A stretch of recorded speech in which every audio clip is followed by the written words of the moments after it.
Good morning, everyone. We're glad you could join us today. My name is Adam DeYoung. I'm the marketing manager here with National Positions. I'm here with Julie Vandenkirk, our director of content development. We're glad you could join us for the webinar on how to use social media to grow your business. So let's jump right into it. And we'll start with the agenda. We're going to talk about why social media matters. And I'm really glad Julie could join us because she runs our social media department, and she does this every day, and she sort of lives and breathes social media. So it's great to have her as a resource. Next, we'll talk about SEO and social media. By that, I mean we're going to talk about how you can integrate social media with your SEO campaign. We know that a lot of you are SEO clients, and you're looking to use social media to enhance your brand and grow your community. You can also use it to improve your rankings on the search engines. Next, we'll look at the opportunity with social media. We're going to look at some really interesting trends and numbers of where the social media market is now. What's the share of the market for Facebook and Twitter? What people are using social media to do? All these sorts of things that really are going to provide you with guidance for your campaign. Next, we will look at the social media playbook. We've got about 5 steps for your keys to success, and we'll go over that, and that'll sort of really give you a structure on how to kick off a campaign. Next, we'll talk about the social media do's and don'ts. Here we're going to give you some great examples of very successful quality social media profiles, and then maybe some common mistakes that you should avoid if possible. Next, we're going to talk about the National Position social media program, a couple of our clients as great case studies, examples of maybe smaller businesses with limited budgets but have used social media to really enhance their company brand. And next, we have an action plan. Since this is a university webinar, we have some homework for you, some tips and tricks to start your campaign and get it going as quickly as possible. And finally, we've got a Q&A session. If you notice on the top right corner of the GoToMeeting, you can type in questions as you think of them as we're talking. So if anything comes up or you're wondering if there are things we haven't explained as clearly as you'd like, please just type in the questions. We will get to them at the end of the presentation. So let's jump into it. Why social media matters. Julie, looking at this graph, there's a lot of important information that of what you can use social media to do. You can increase sales, you can increase leads, you can use it for market intelligence to do research on your clients, what they think about your products or services. You can obviously enhance your brand, create a voice for your company and how you present yourself to your community, and you can use it for customer relationships, enhance customer service. Looking at this list, what are the first things that sort of jump out to you? What do our clients think when they say, okay, social media, I'm hearing a lot about it, what do I really want to be using it for? Why is it so important? Well, social media is really important because it gives customers a voice that they didn't used to have. They're able to communicate directly with the companies that they do business with and with a much broader network of listeners than they used to in the past. So it's really a big platform for consumers to be able to express themselves. So that's one reason why social media really is so important. And there are so many things that you can use social media for. As the list shows, everybody obviously wants to increase their sales and leads, but you can also use it as an untapped resource for market intelligence, getting input directly from your consumers, expanding your brand visibility, and strengthening your corporate image. So there are a lot of opportunities in social media that didn't exist in previous formats. Yeah, and as we a little bit later when we give you our social media playbook, we're going to talk about defining your goals, and each of these opportunities require a game plan of really what you're trying to do. So we're going to give you some tips on how social media fits your business model. All right, the next slide is on social media challenges. This is a really important step for your social media campaign because I know a lot of our clients are doing SEO and they're driving traffic and they're generating revenue with their website, and now they're looking to use social media as this marketing resource. But they're not really sure where to start. Social media can be this kind of giant ocean, and they know they want to use social media, but they're not sure how. So, Julie, what are the biggest challenges our clients find when they come on board and they're trying to devise a strategy? One of the biggest challenges is building the community. Everybody wants to know, how do I get more fans and more followers for my profiles? And it is a big challenge, but there are a lot of ways that you can reach out to the community and really engage and encourage participation. So that's one of the biggest challenges facing people. We'll discuss in detail a little bit later how you can build your community effectively, but that is one of the big challenges. Another one is the potential for negative feedback from customers.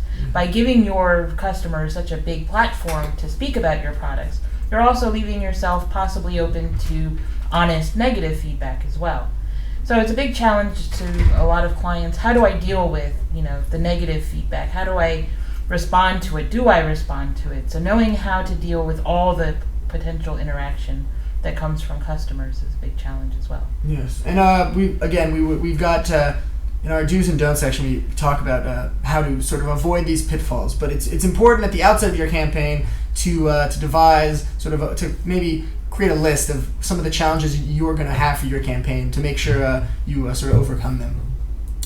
Next, we've got SEO and social media. This is really important because we found this very nice slide, and search and social media, there is a yin and a yang to it. You really can integrate your search campaign with your social media campaign for online success. And in fact, the best marketing campaigns do in fact integrate the two. So Julie, what are the ways to integrate them? How do social media and SEO play off one another? Search and SEO and social media are really a natural fit because search optimization previously has always been about driving traffic to your site, getting better rankings, and getting more traffic to your site. Social media is another platform for doing exactly that. It's not the conventional type in a search into a search engine and end up at the website, but you can drive traffic from your social media profiles to your site, achieving excellent traffic and very targeted traffic in a way that you couldn't even do with search before. Mm-hmm. Also, your social media profiles have a very good chance of ranking highly because the search engines love social media right now. It's a very rich fodder for search engine results. So by optimizing your social media profiles, you have another avenue of reaching your customers and having another property show up in the search results. Mm-hmm. How can you use Facebook posts or tweets to make them search friendly? What is a social media result look like that's search friendly? Well, you can use your product names, your brand name within your posts, not all the time, but in an organic, natural way. So make sure that your profiles are optimized to contain your company name, a link to your website, information about the company. Not only does it provide really good food for the search engines, but it's also an excellent way of driving traffic directly from the social media profile to your website. Yeah, and another thing I just wanted to mention is this is an example of how SEO evolves with search patterns, with internet patterns. Google and the other search engines have started to weigh social media results more heavily since social media became such a huge part of the internet web activity, internet culture. So and this is what Google does. Google's constantly trying to give the user results that are very pertinent to them. So since social media is such a huge part of the internet now, SEO has to sort of adapt to that.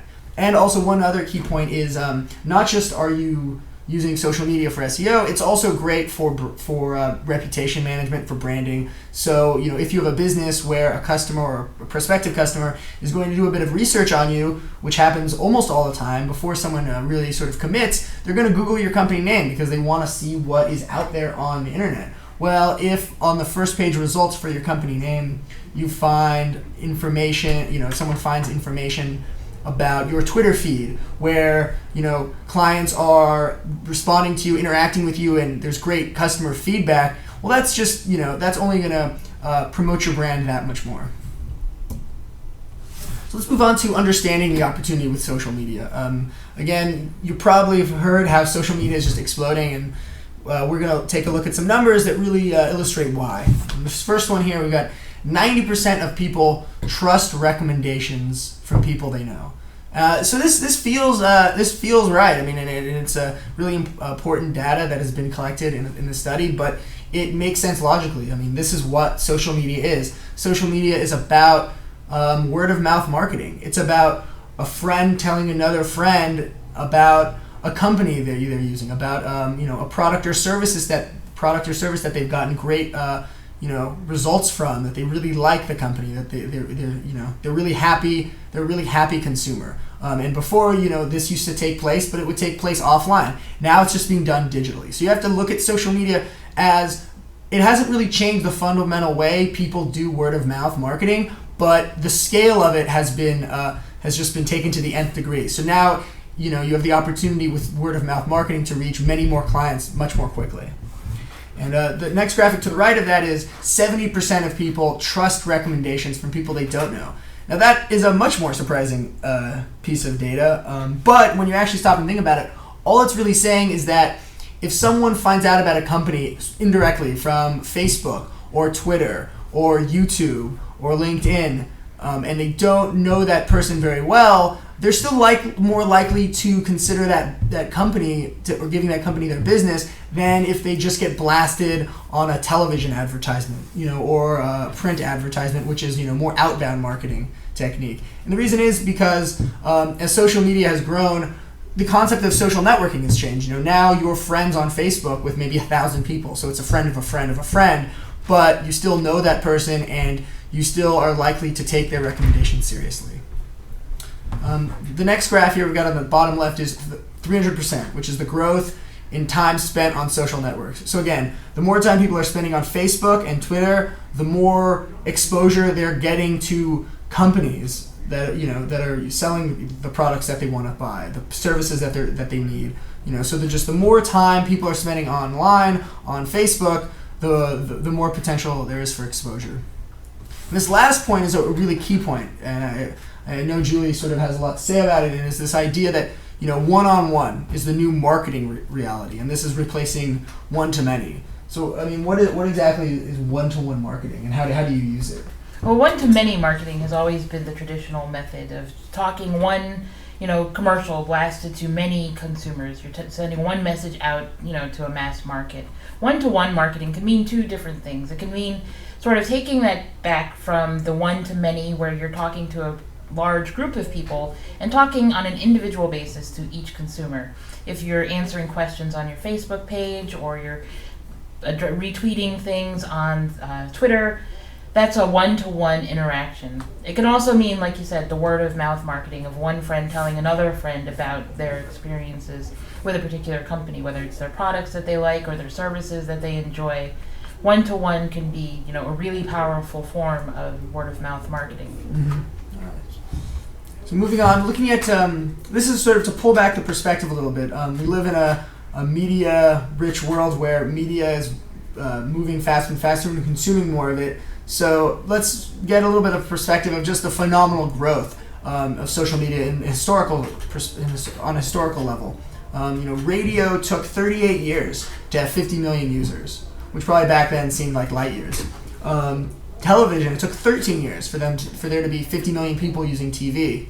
And then the internet, which now seems like that was eons ago, but the internet, believe it or not, took 4 years for there to be 50 million users. Facebook, on the other hand, added 100 million users in less than 9 months. So, take a moment to really sort of let that sink in. That's just phenomenal growth. And whether it's Facebook, whether it's Twitter, Living Social, all these things online, they're scalable in a level we've never seen. So the marketing resources are virtually untapped, and they come with tremendous potential because they're essentially limitless at the moment. Looking at Facebook's share of the market, this is a really interesting piece of data, because when we're talking about social media, we really, you got to start your campaign looking at Facebook, because Facebook is, the sort of the gorilla in the room. It is 64% of the social media market. And as we're going to explain, the key to a successful social media campaign is making sure you're picking the right platforms for maximum reach and that fit your business model and your client base. But Facebook really is the place to start. And if you don't have a Facebook page, or if your company doesn't have a Facebook page, we really urge you to create one. It's free. It's so user friendly. After this webinar, go spend some time on Facebook. Take a look at what maybe some of your competitors are doing on Facebook. The reason why Facebook is so popular is it really is just so user friendly and so inviting and engaging and really fun for the user. Next, we're looking at Twitter. Again, Twitter's reach is probably it's not equal to Facebook, but it's probably growing at such a phenomenal pace that is the second best social media platform your business could be using. We're looking at this graph here. It says it was reported just a couple months ago, and it was news that Twitter is being used by 13% of all U.S. Adults, which may not seem like a lot, but when you consider the fact that Twitter has only been around since the middle of 2006, and it's being used by 13% of all American adults. I mean, any business would kill for those kind of numbers. And the numbers here are really, really striking in that it's basically spread equally across across the numbers by gender, by obviously age. The younger people are using it, but not by that many. 50 to 64-year-olds, it captures 8% of all adults versus 18-29, it's 18%. Which obviously says that Twitter is only going to grow, Facebook's only going to grow. So now is the time to really kick off a social media campaign because it's only going to become more vital. Moving on, we've got the social media playbook. Again, we know that social media can be an intimidating world because it's so big, it's so vast. How do you start? I know this is something, Julie, a lot of our clients come to us about, and they're kind of wondering, okay, I want to use social media, but what does that even mean? How do I do this? So we've really tried to break it down into 5 steps of what you really need to look at first and foremost to really kick off a campaign. The first thing is defining your goals. And looking at this graphic, there's social media goals, there's corporate goals, there's HR goals, there's customer service goals, there's sales goals. How does a business define its goals? I know that clients come to us and they want to start a campaign. I know the first thing you do is you sit down with them and you're like, okay, well, we have to decide what are you trying to do. So, how does someone really figure that out? Right. Well, when we launch a campaign, the first thing we ask is, what do you want to do with your campaign? What is your ultimate goal? Obviously, everybody wants more traffic and more sales. The bottom line is they want a bigger bottom line. But there are other goals that are sort of alongside that. Do you want to get more information about your client base, more intelligence on your market? Do you want to improve your corporate image or just reach out to your customers and be a little bit more personable with them? So what we do is we sit down and we ask, what do you want to achieve with this? And it can be multiple goals, but by sitting down and really defining what your ultimate outcome should be, that's a great way to start your social media campaign. Sure. How does a particular business model or an industry, help to define the goals themselves?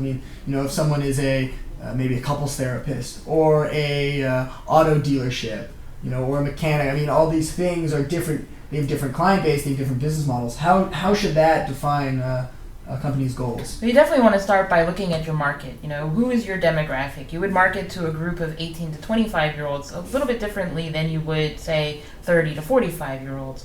So you want to look at your market and what they respond to, and again, identify what you want to achieve and how to encourage that market to play into that goal. Mm-hmm. So whether you're an auto company, targeting a younger demographic who wants to sort of jazz up their cars, you might take a more, laid back, hip approach to your social media campaign. Whereas if you're marketing to a bunch of businessmen trying to sell, high-end, business productivity software, then you might take a more corporate, sophisticated professional approach. Mm-hmm. So defining your goals really helps you shape your entire campaign. Sure, and I know a lot of people think of social media as maybe a silver bullet because of so much, the movie The Social Network came out, and it's very much in the zeitgeist at the moment, as it should be, but, it's not, it's a part of a marketing campaign. We really want to stress that. It's not a replacement for SEO or for conversion or for maybe some offline marketing tactics that you're using. So how does a company set up realistic goals? How does it set up something maybe that are achievable and that have a focus of we're doing this we're targeting this narrow market, and with Facebook, and we're going to be able to reach them doing X, Y, and Z. How do you set up realistic goals? Well, again, you just should take a look at your business model and your specific needs and expectations from social media, and figure out what is a measure of success for you. Some clients may start out with a small client base and only achieve, if you have 20 clients or 20 fans and followers on your profile in the beginning, and you grow it to another 20 to 40, well, you've achieved, 200 or 100% growth, which is excellent. Whereas a company that starts out with a fan base of 1,000 people, 20 followers is obviously not that big of an improvement. Mm-hmm. So. All right. Next step would be, you've defined your goals now. So you've got a bit of an idea of what your objectives are, what you can do for social, how social media can complement your overall marketing strategy.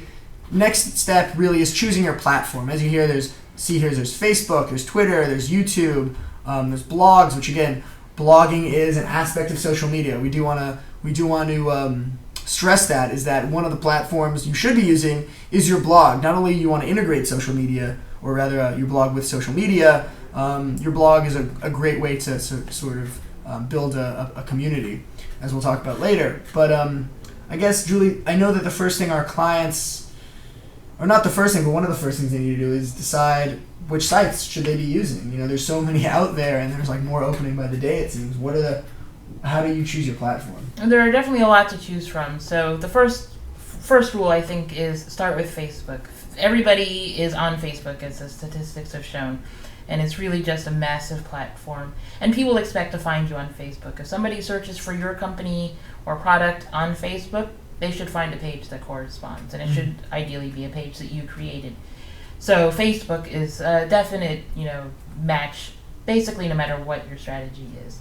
And then which of the others to choose depends, again, it goes back to identifying your market and your goals and picking the correct platform.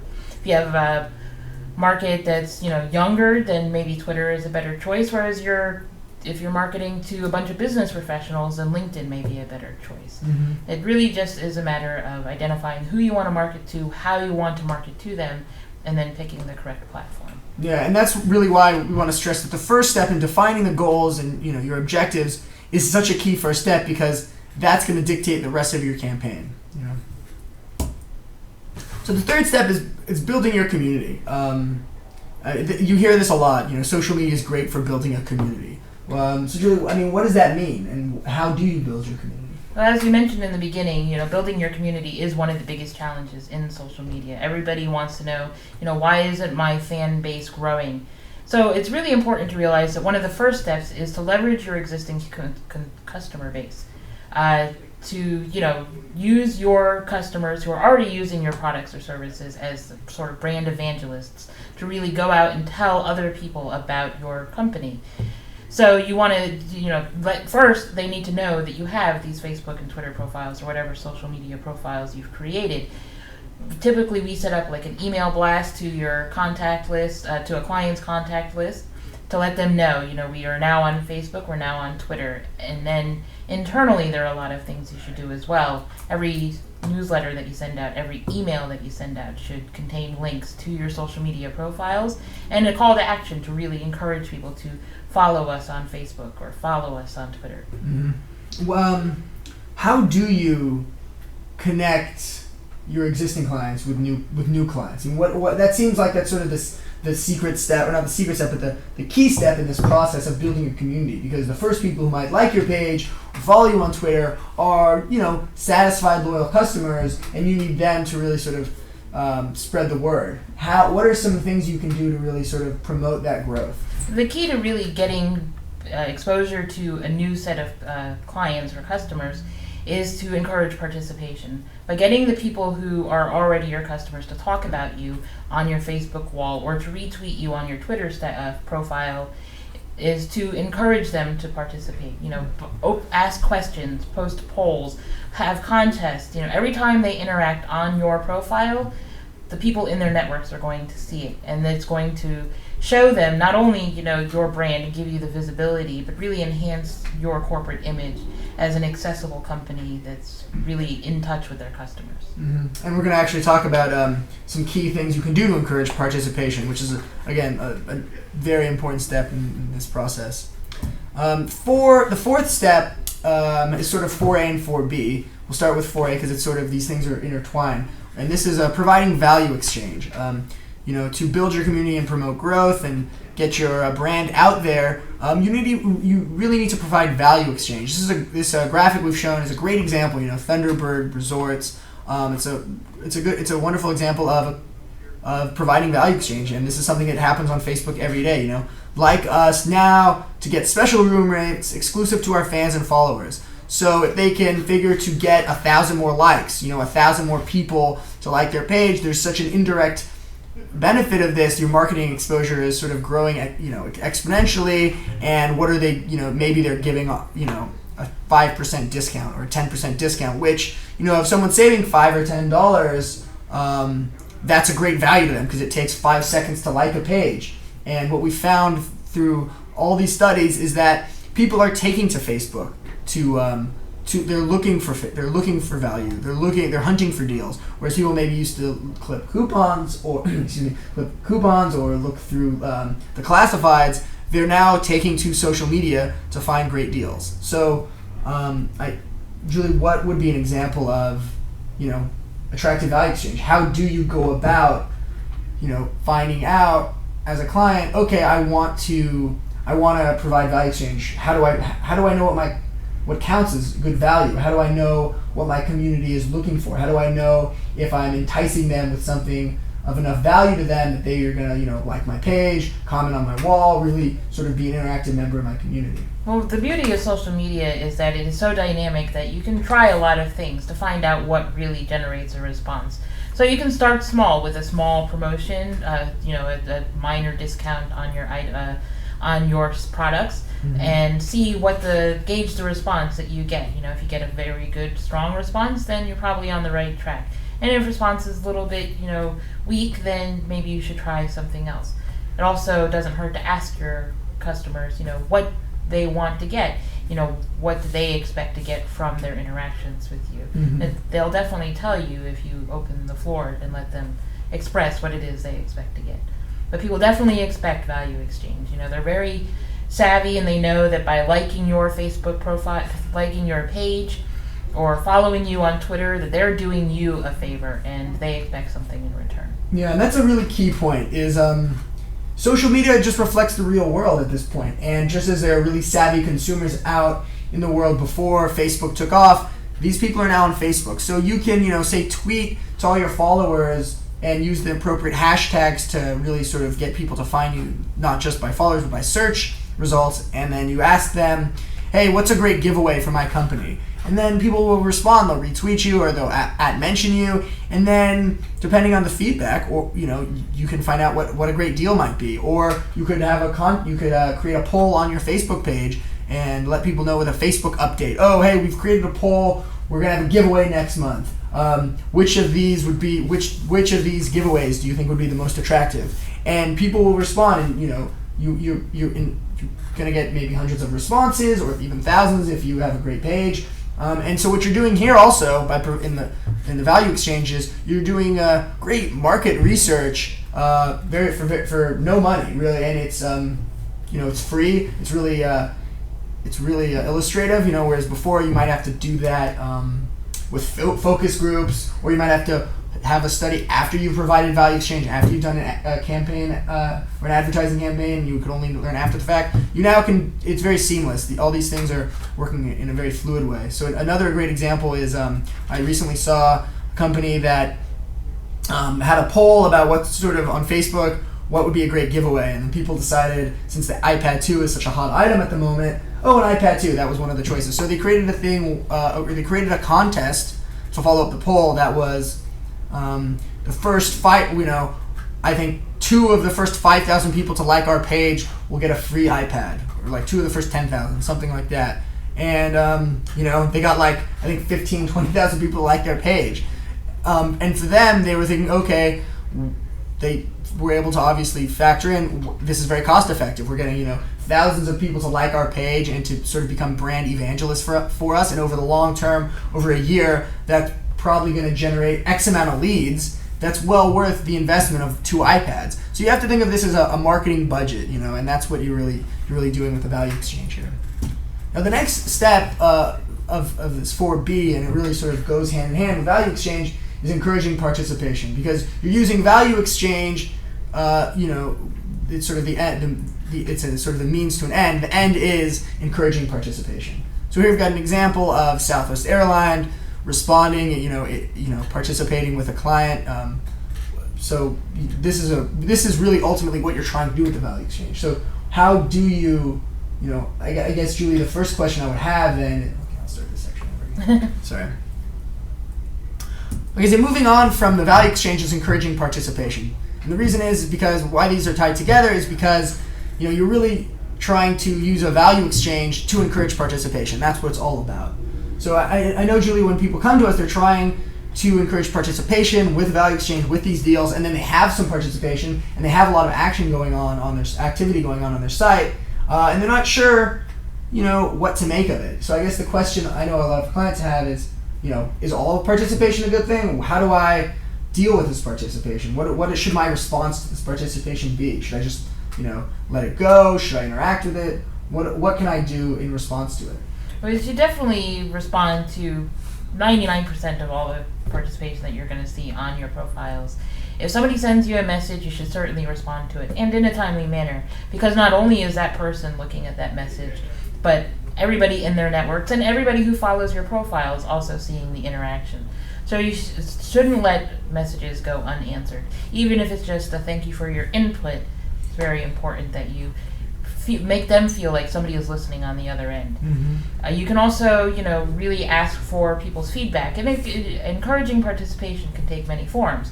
You can have people, tell about their experiences with your product, with your company, or share something about themselves. You can post poll questions or share news items, whatever you want to do to really get a conversation going, and encourage people to talk on your pages and on your profiles. Because every time somebody posts to your wall or responds to a post that you've made, everybody in their network is going to see it. Mm-hmm. So it gives you really phenomenal reach with just one or two messages.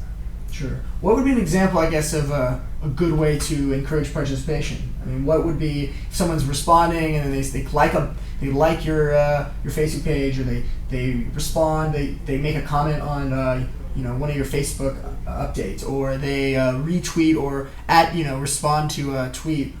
How do you sort of keep the conversation going to sort of build your community? What would be a good way to do this?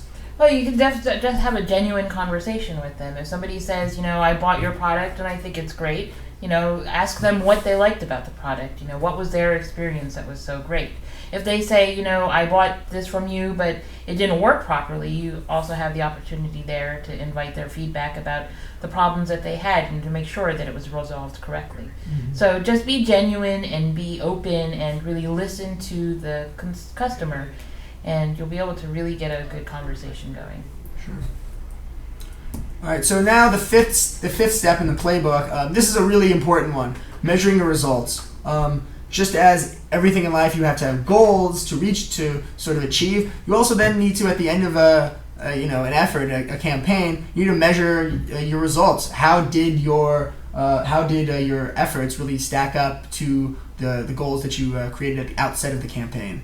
So here we have some graphic work about the Facebook Insights page, which you can find if you go to your Facebook page.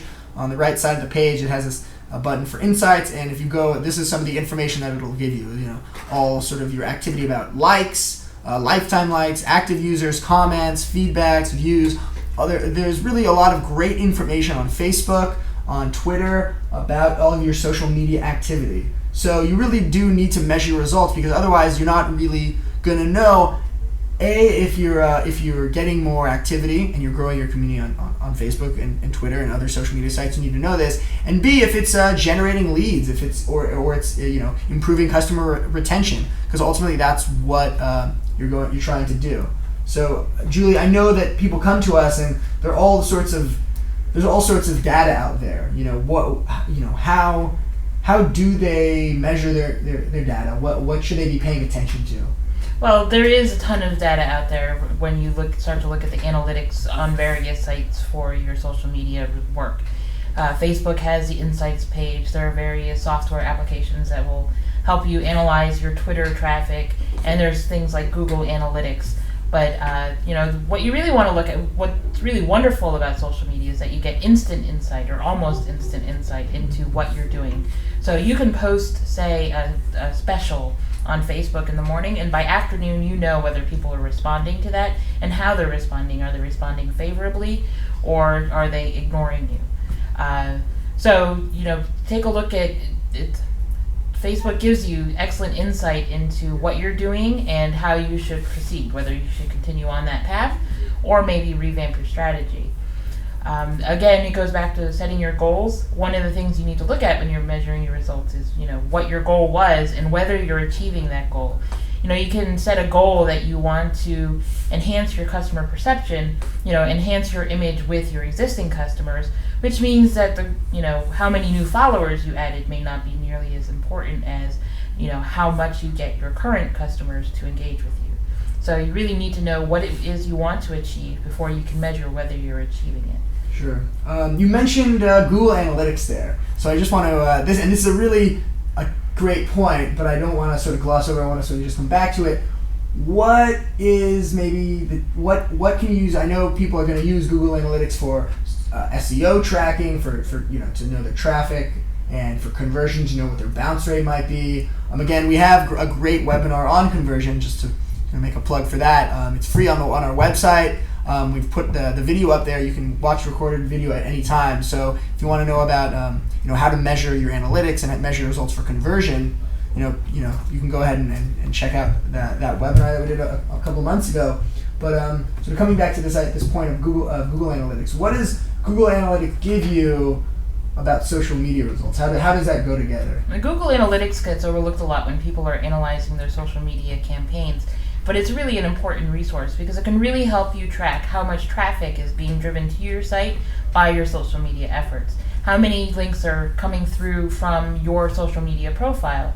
And more importantly, how many links are coming from other people's social media profiles? Mm-hmm. If you post a special on your page and it drives, 100 new links in a few hours, then that particular campaign is working.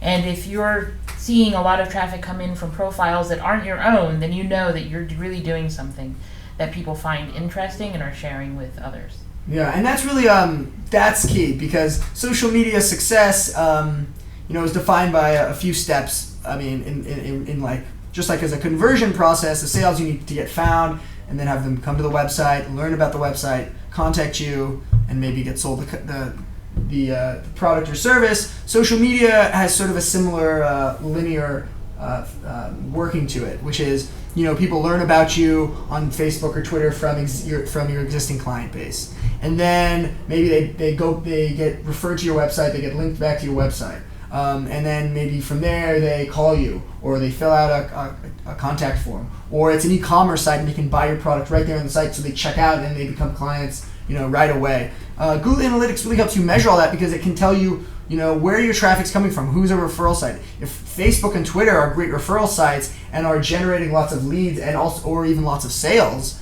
then your social media campaign is a success. You're doing a good job. And then you can study exactly what kind of traffic from Facebook and Twitter are coming. Like, what are you doing right on Facebook and Twitter? Maybe you want to replicate that. So measuring the results within, with Facebook and Twitter, and then going to Google Analytics is, we really want to stress this. This is a great thing, and our consultants do this for you. They can, they sort of help you understand exactly what the data means, and how to replicate what's going well for you. So moving on, we got social media do's and don'ts. We've gone over maybe the 5 or 6 key steps to a successful campaign. Now we're going to look at good, examples of things that have been done correctly and things that might have not been in keeping with the social media culture, and that's another key point that we're going to talk about here. Is social media is a sort of environment, unique and sort of eccentric, and you really have to sort of fit in and promote yourself in the right way, or else you're not going to be really invited to the community and build your community. So this first social media do is being authentic. We talked about this a little bit ago, but we're going to really expand on this now. And here we have an example of Zappos.com. And this is Tony Hsieh, who is the CEO of Zappos, which is a clothesline and does shoes as well. And Tony was really one of the early adopters of Twitter, of using Twitter effectively, of creating a viral Twitter campaign. I think he has millions of followers, and they've been able to use Twitter and Facebook to promote their brand tremendously. So, Julia, I'm just sort of going to use this as an example. What are some of the things that Tony Hsieh has done really well to sort of promote his brand, but also be authentic? Tony, if you take a look at Tony's profile, you can see clearly that he is the CEO of Zappos. You've got the logo there. He's holding a Zappos product in his hand. It's very clearly a Zappos page. Yet, if you look at what he's talking about, he's not talking about Zappos, except for, in a very genuine way. He's got a quote that he likes from Anne Frank. He's got a news item that he found interesting, and he's got some internal information about Zappos. This really puts like an authentic, genuine face on the company and makes it feel much more approachable to people than, say, like, the standard corporate wall that, most people come up with when they're looking at a company. So Tony is doing it right here. He's, really opening a conversation and communicating in a genuine, natural, authentic way. Mm-hmm. And if you look also at his tweets, they're not that often. You don't have to be tweeting constantly. What you need to be doing more is actually be entertaining, be engaging, be helpful, be entertaining. Part of Twitter is providing value in a couple of ways. One of it is through promotional deals. The other way is sort of just being a fun person to follow. And that, with Twitter, especially more than Facebook, that is really sort of the culture of it. And, looking at his tweets here, live streaming the Zappos family quarterly, that referring to it as the Zappos family, that's very much in keeping with the social media culture, because the more informal you can be, the more personal you can be, the more of a human element and a warmth you bring to your company with social media, the more business you'll get, the more followers and fans you'll get. The reason why social media has grown so phenomenally is because people had a yearning to have a two-way communication with their companies. People, as consumers, wanted to have a conversation. They didn't want to be spoken to, and they have been drawn to companies that have an authentic and warm feeling. The internet can be a cold place, and social media helps break down barriers in sort of the traditional corporate world.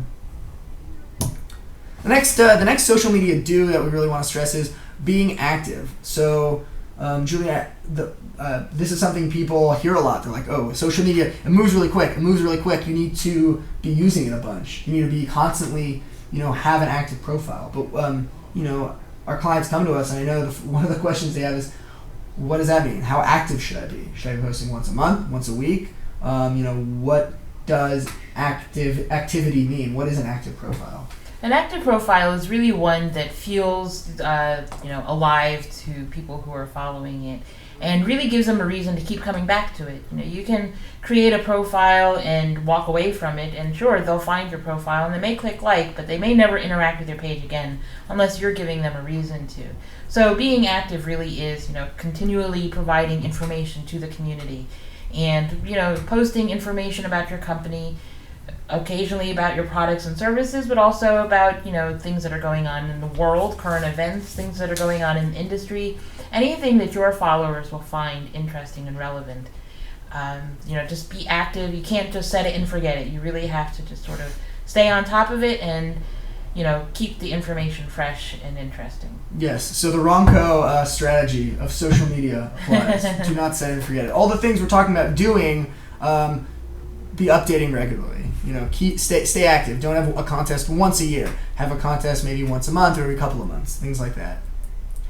And the next social media do is have a dynamic plan. This is kind of an inside baseball, marketing term. It's very easy to understand, but just to sort of explain to people, what do you mean by that? What does having a dynamic plan mean? Well, social media, like you said, really is fast moving, and unlike traditional marketing plans where you would come up with a plan months in advance and execute it and then wait for the results to roll in, social media is much more in the short term. You can create a plan and execute it and instantly see how well it's working. You can take into account different factors like current events, and capitalize on what's going on in the world at this moment and really use that as part of your marketing strategy. Your social media campaign should really be able to roll with the punches and take into account everything that's going on and adjust to, customer perception or feedback or the response, and really be dynamic and able to shift. Yeah, and that's the other thing is social media doesn't exist in a bubble. Your social media activity, it's sort of a part of a larger world, and the media world, especially social media, it's all self-referential and maybe slightly ironic and kind of tongue-in-cheek. So, when the Charlie Sheen stuff, for whatever reason, was like blowing up, people were making references to Charlie Sheen everywhere. These are just sort of the things you have to sort of keep in mind, that you want to present your business in a professional way and an inviting way, but you can't be too stiff. You have to be inviting. And one of the ways to do that is to have a campaign that reflects the cultural sort of environment, the zeitgeist of the moment.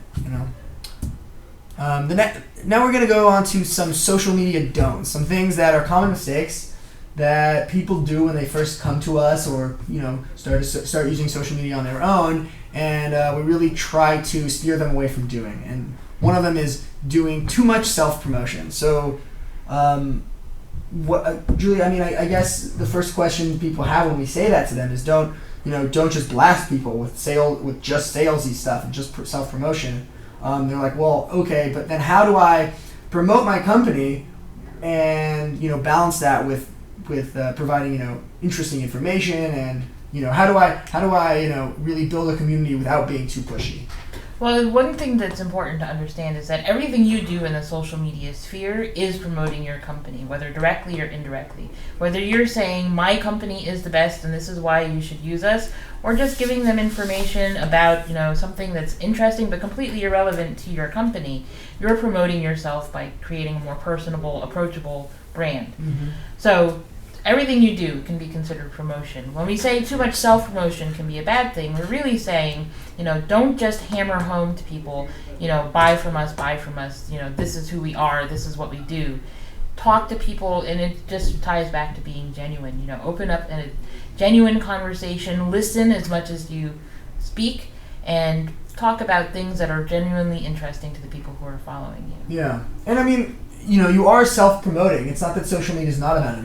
Thinking back on the profile we showed of Tony Hsieh, there's calls to action everywhere on that page. He's backlinking to the Zappos homepage. He's linking to customer service support. He's linking to the charity wing of their organization, livinghappiness.com. He's providing all sorts of phone numbers for to contact us. He is self-promoting, and when deals come up, he does tweet about him. He does inform people, but that's not the only thing he's doing. So that's really what we're saying is promote your company, but don't only promote your company, because then people are not gonna really they're not gonna follow you all the time. They're gonna think, okay, every time this person has something to say, they're just trying to sell me. The next social media don't that we usually give to our sort of clients who come on board is try not to ignore negative comments. This is something that I think has sort of developed maybe because a lot of the old tactics with marketing before the internet, or at least before the current media environment with the internet, is that you could control your brand a little more easily. So if someone says something negative, you damage control. Don't embrace it, don't respond to it, sort of ignore it. But I guess, Julie, what would be some of the ways to shape your brand without ignoring comments? How do you sort of try to keep things positive but yet not ignore negative comments? When somebody posts something bad about your company, the knee-jerk reaction, of course, is to ignore it and possibly delete it. But that really can be much more damaging than the negative feedback in the first place. One, because, as we've mentioned before, not only is the person you're dealing with watching this interaction, but potentially thousands of other people are watching this happen. Yeah. And if you ignore negative feedback, people are going to see that. In the old days, when somebody had a bad experience with your company, they would pick up the phone or they would write a letter. And just as you wouldn't hang up the phone on an angry customer, you should not, ignore or hang up on an angry person on your social media profiles. Negative comments really offer an excellent opportunity to turn a negative experience into a positive one. And customers are much more inclined to deal with a company again, even if they've had a bad experience, if that bad experience was rectified and dealt with properly by the company. Yeah. The other instinct with negative comments is to react defensively. And there have been it's been all over the news that people have been, responding to their clients in a negative way, attacking the person who left the bad feedback. They go take to this review sites like Yelp or other review sites and, sort of blast back and try to defend themselves defensively against the social media, the negative press, but it doesn't really work, and it can really cause much more damage than it resolves. Yeah, and the reason why we use the Home Depot here as this sort of the illustration on the slide is because Home Depot has done something really clever with their Twitter feed, with their Twitter account rather, is that they've used it exclusively for customer service. They have social media managers for their company, for this huge company, and they decided, okay, we're such a big company. What can we use Twitter to do? Well, we're gonna use it to answer complaints or questions or concerns. So they use Twitter exclusively for customer service. People write to them and they respond directly to that individual person, and they try to help them. Sorry about that. What was specific error issue the site was giving you? Do you mind sending me an email about your site? I'm sorry to hear you are having an issue. Can I help with something?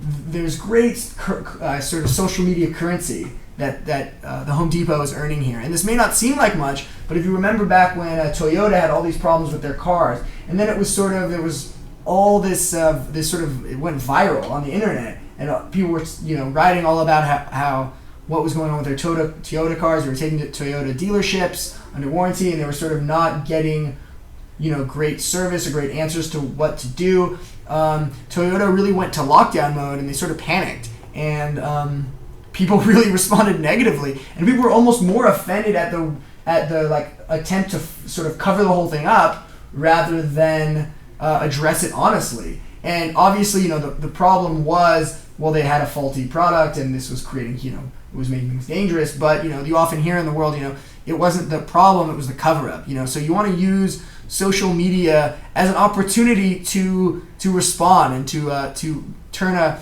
customer who was going to cancel into a really happy customer, and that is going to, people are going to be noticing this. So that's really the benefit the benefit to responding to negative criticism. Now we're going to look at the national positions offering. Sort of what we do. We're going to talk about what we do for Facebook and Twitter, and then we're also going to look at two case studies, two clients of ours who are maybe they're smaller businesses. They're not of the size of Home Depot or Toyota, but they've really cleverly used Facebook and Twitter to create new sales and to grow their business.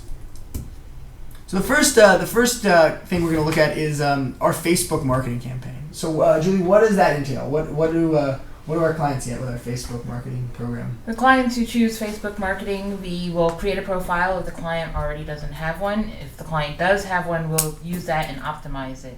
We add fans each month, again, by using an email blast to reach out to existing customers. We'll analyze your site to identify any areas where we can add buttons or sharing icons to encourage participation that way. And we'll post links on your profile and in your tweets itself to really drive traffic to your site.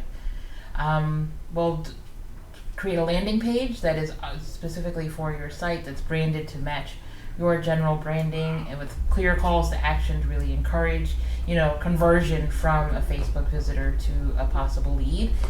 And we'll communicate with the people who interact on your page. If somebody posts a question or makes a comment, we'll respond accordingly or pass it on to the client to deal with as necessary.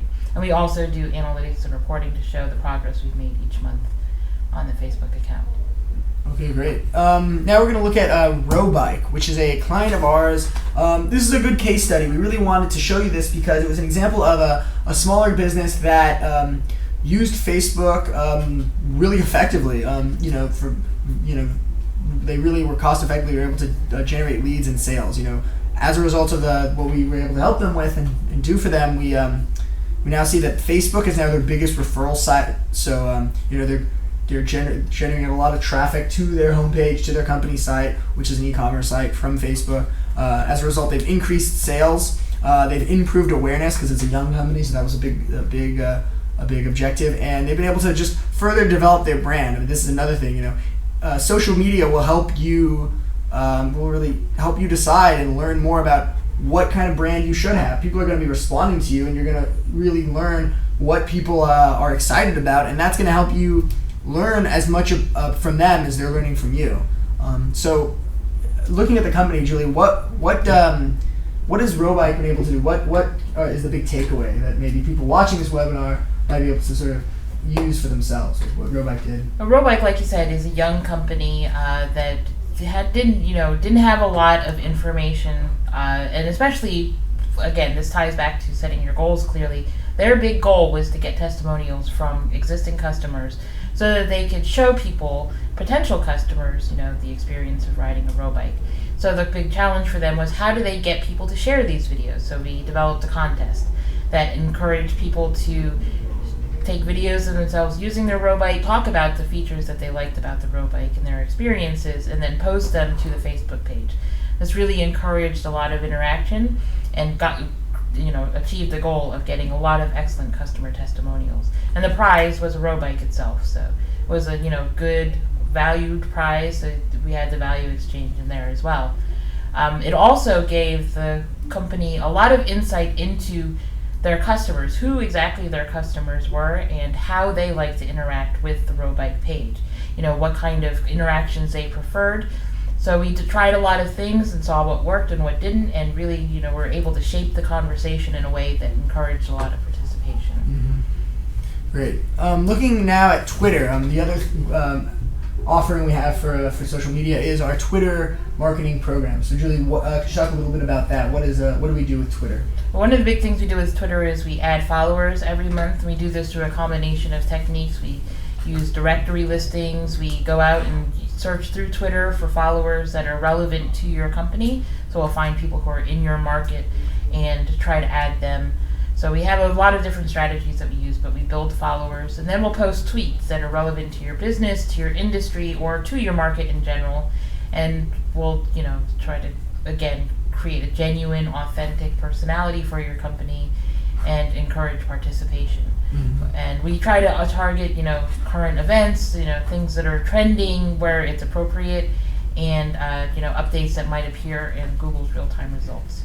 Nice. Okay. We're going to look at now a case study, AMA Waterways. This is really an example of a successful Twitter campaign. They were able to create awareness amongst thousands of travel critics and travel agents, and they had over 1,000 new visits per month, and it resulted in new sales. So Julie, well, first maybe we should talk a little bit about what is AMA Waterways, because they have a very niche market, and talking about them, actually, I think it's a good case study because it illustrates that niche marketing with Twitter and Facebook can be really successful. So what does AMA Waterways do, and why is it such a niche market?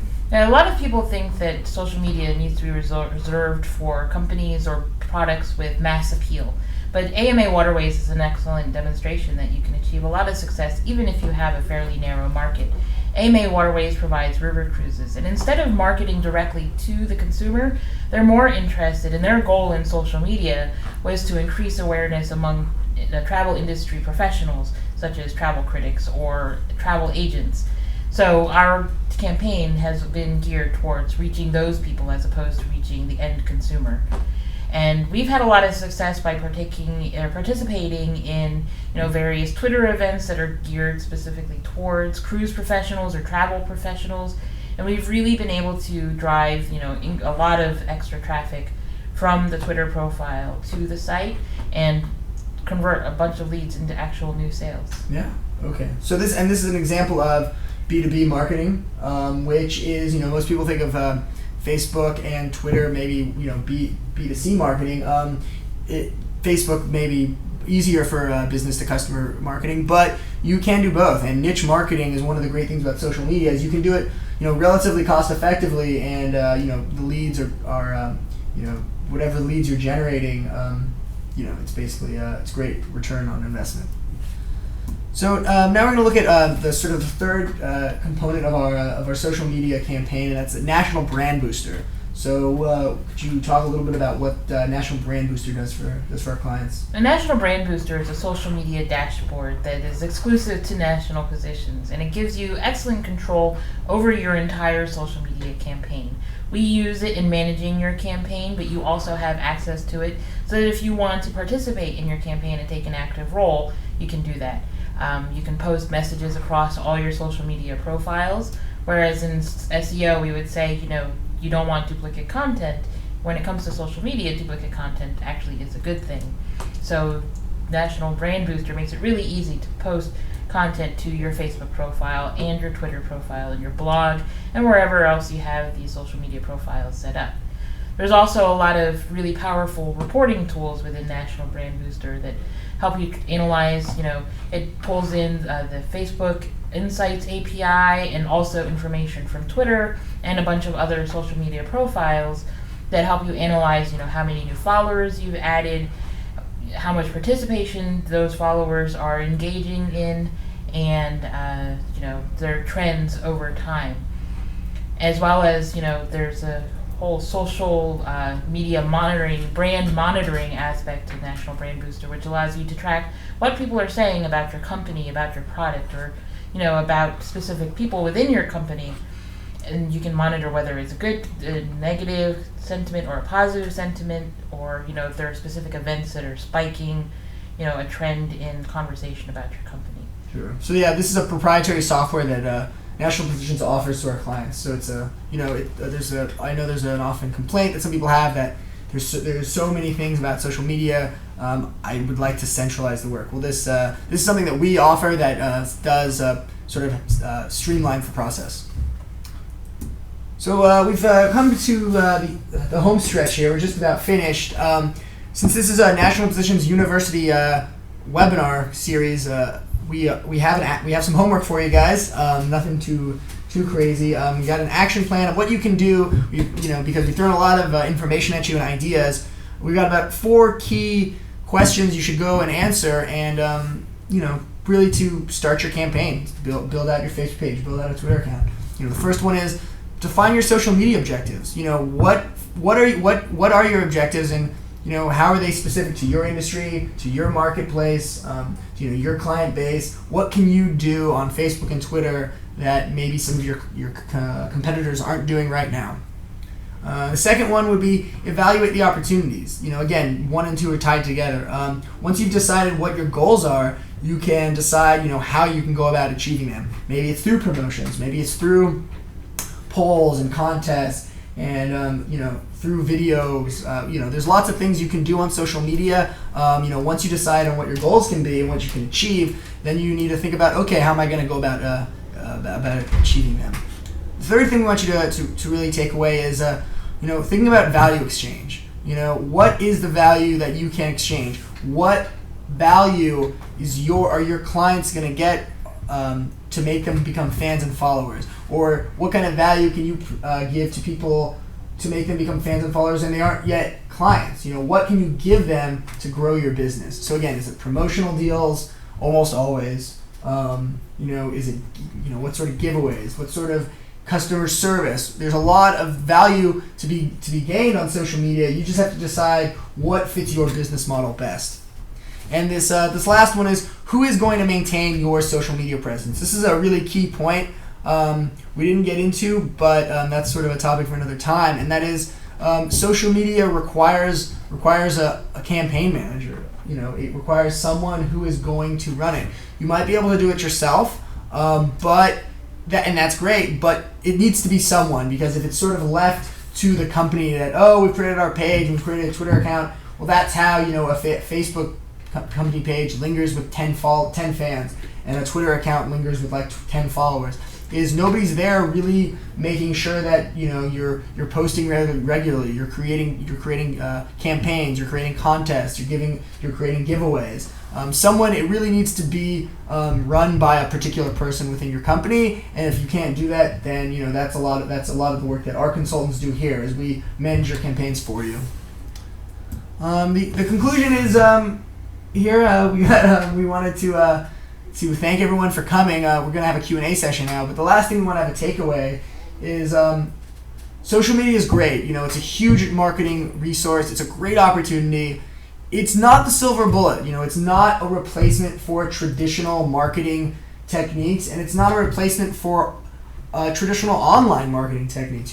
SEO is still probably it's still by far the best way, most cost-effective way of getting found online. People are still Googling things to find the products and services they need. They're still doing that more than any other way of finding information. And conversion optimization, once people, is still really important. Once people get to your website, you still need to have features and elements on your website that create sales. That being said, social media is a really great resource. It's a really important part of an overall marketing strategy because it's really cost effective. It doesn't cost a whole lot to have a social media campaign, and because social media is just everywhere, it's really taking over the internet. The internet's really becoming one giant social network. It's an essential part of your campaign moving forward. So we want to thank everyone for coming. We've got a Q&A session now.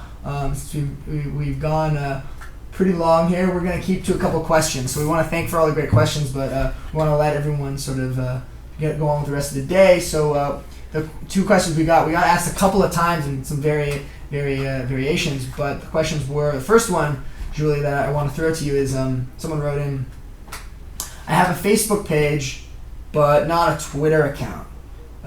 So the person wants to know, do I really need to use Twitter as well, or is Facebook enough? I mean, what I guess the question is what does Twitter give you as opposed to Facebook, or how does Twitter complement? Twitter complement Facebook? Now, Facebook is an excellent way to really engage people in a direct conversation and to really participate back and forth. So if you have a Facebook page, you're a large percentage of the way there. But Twitter is a natural complement to Facebook. And it really is a great way to communicate, small, short updates about your company, whether it's about a specific promotion that you're having or to share a quick news feed. So Twitter is an excellent choice, and it's a great way to sort of reach a different base of followers than those that are following you on Facebook. Mm-hmm. Yeah. Oh, sorry. No. I just wanted to sort of give a good example. Is we were one of our social media consultants was tweeting this morning about this webinar. So that's a great example. If you have something that's very timely, that's very of that day, you can use hashtags to create search-friendly tweets where people are looking up webinars for that day, and they've got a bit of time, they want to learn more about social media, or we tweeted to bring people in, and we actually got some people, late registrants, some attendees. So welcome if you found us on Twitter. That's an example. Twitter is a little more timely. It is microblogging, so it complements maybe more long-term social media campaigns. So having both, they do complement each other. The last question we're going to get to, and then we'll let everybody go, and we thank you for coming, is how do I avoid getting lost in the shuffle? Which I guess sort of gets to this larger point that there's a lot of noise on the internet. There's a lot of talking and more talking and maybe some listening, but a lot of noise on Facebook, on Twitter, on YouTube. How do our clients go about creating a campaign where they don't really get lost in all that noise? Well, it really does come back to being genuine and providing a real, authentic experience for the people who are following you. If you're interesting, if you're relevant, and if you're timely, if you're talking about current events, or really relevant stuff, then people are much more likely to listen to you. And again, participating and listening as much as you talk. People don't want to feel like they're only being talked at. They want to feel like you're listening as well. So if you're responding to their tweets or to their Facebook posts, there's a much better chance that they will pay attention to you as opposed to all the other people in their feed that are just sort of talking and not responding. Okay, well, that's a great note to end on. We want to thank everyone again for taking time this morning to attend the webinar, and we hope you found it helpful.